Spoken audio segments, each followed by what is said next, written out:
So, how is everyone? I hope you're all well. So, in the Summer Wells case, there are people who, over time, they've obviously been on this platform, they've made it seem that they are important, they know stuff, they can help, and as time has progressed, we've kind of understood that they are talking shit. They can't help, they don't really know anything that can be of help, and at best, all they're really doing is hiding stuff.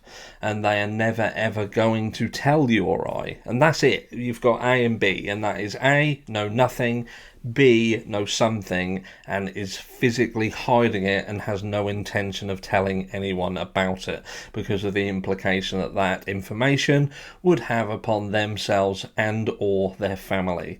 So really, when you're over there and you're listening and you're interacting with said people, you're doing so because you just enjoy their content, and you don't mind about the part where you could potentially be facilitating someone who was involved in the harming of a child. So well done, you guys.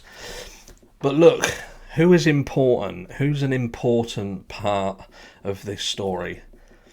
We know that Candace and we know that Grandis are, but they've gone AWOL at the moment. We know Don is to a degree, but not as important as this other person. This person is Hunter. There are still people out there who feel that Summer was gone before June 15th. They feel that. They feel this was premeditation, that this day was set up as a kind of a hoax day. I've been there myself. I have considered it. And the only person who holds so many answers, and perhaps all of the answers, is Hunter.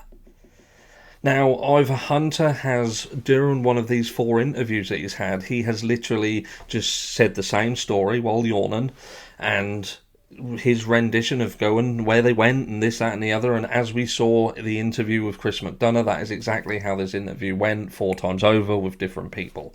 And there endeth that charade, if you like.